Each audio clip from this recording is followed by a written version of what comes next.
Virgo Sun and Virgo Rising. Welcome to your May 2017 Astro Update. It's Rena here. So, what is on tap for Virgo in May? Well, one thing that is happening is there's going to be some activity in your 8th house of other people's money.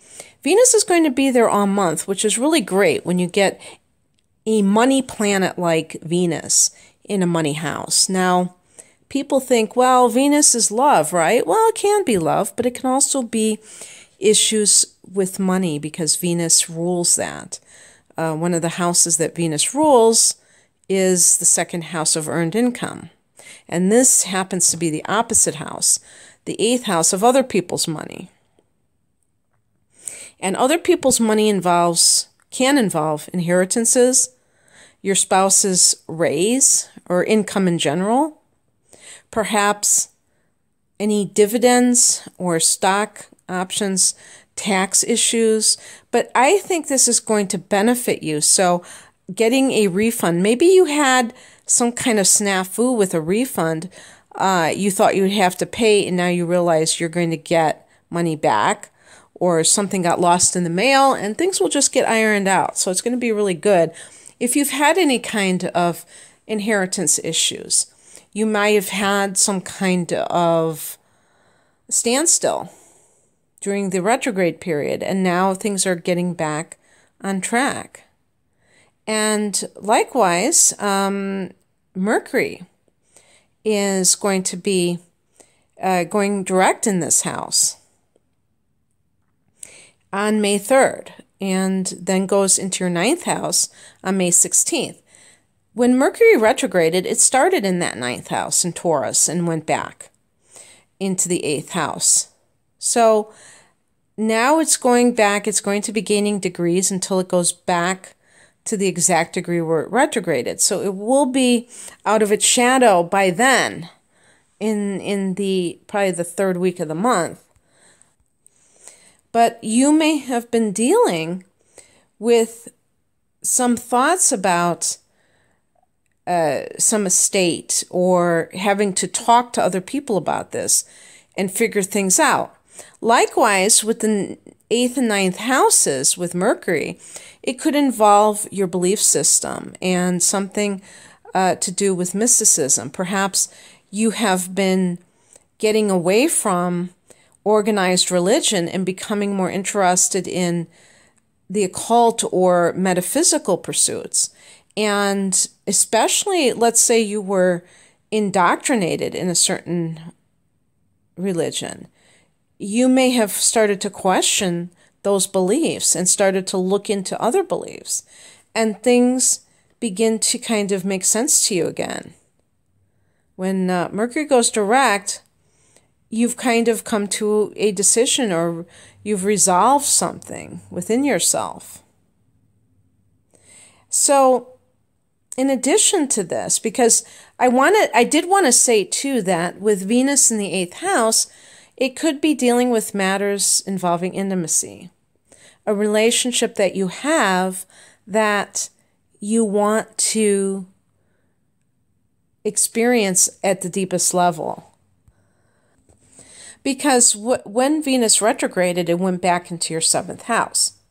And so you may have been grappling with an issue connected to a marital partner, or the equivalent of a marital partner, and dealing with, okay, do we have a marriage that is really deeply connected, or are we just going through the motions?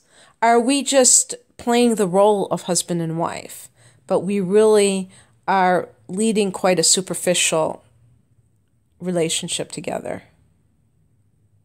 So that's some of what that's all about. The other thing is that there is the 10th house, which is the house of career, really also in the mix here, because Mars is going to be in this house all month long. And Mars is your ambition. The 10th house is the house of career. So it's you really being aggressively pursuing something that relates to your career. What makes this extra special is that you have this Jupiter transit in Libra in the second house of earned income. Jupiter has been retrograding, will still be doing so in the whole month of May.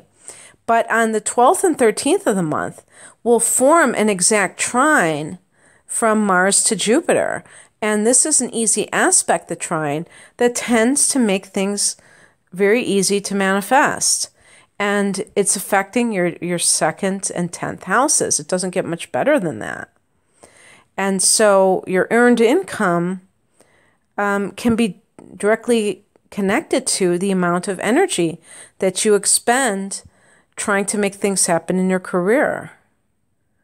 And it can be effortless on the 12th and 13th of the month, but it's a very auspicious, I would say, trine between those two planets. And likewise, there's going to be a new moon in your career sector on May 25th. So that is a time that you may go in a new direction or have a new experience that is, maybe it's getting a promotion or just something that pushes you higher in some way. There will be a full moon in Scorpio on May 10th. And for Virgo individuals, this is your third house of communication. So, because for some of you, there could be inheritance issues involved, the third house is a house of siblings as well as extended family members like cousins and things like that. So if you have any kind of falling out, there could be because full moons can bring endings.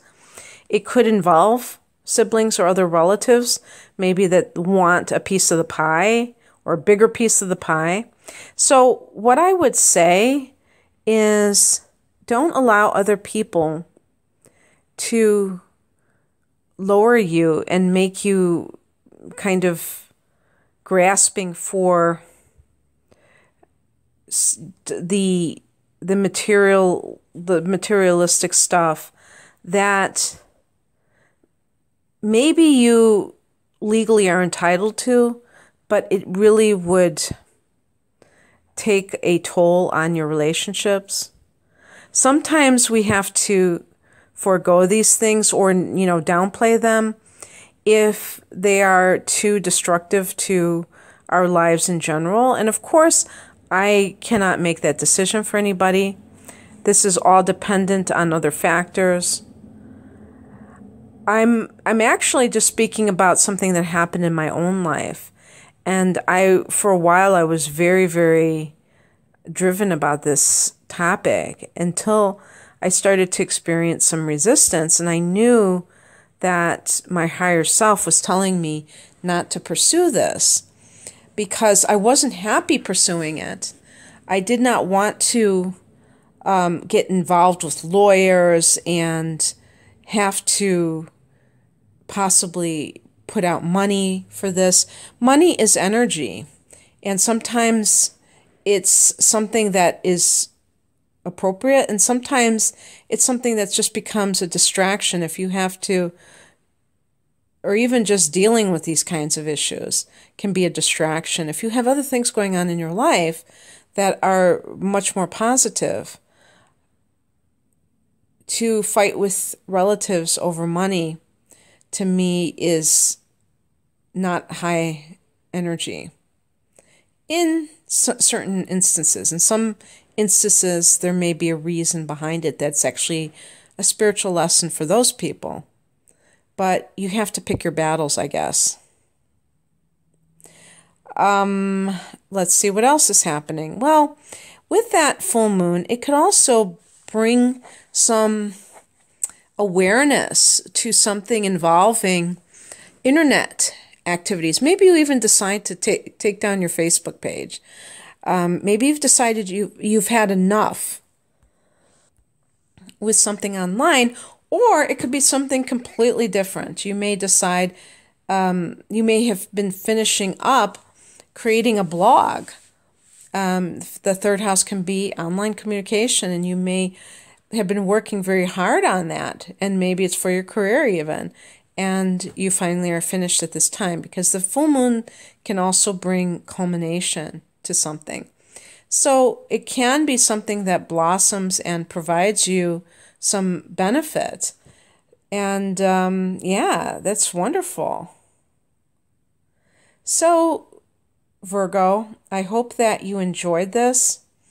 And oh, and by the way, I just want to say, the third house is the house of that Mercury rules, and you're also ruled by Mercury. Mercury rules your house, the sixth house as well. So you are not somebody who is uncomfortable dealing with matters of the third house, being, ruled by Mercury also. And this could be a great opportunity for you, whatever kind of comes about on May 10th. So I hope you enjoyed this, and I wish you all the best in the month of May. If you'd like a private reading, please click on the link below. Otherwise, take care of yourselves. Bye.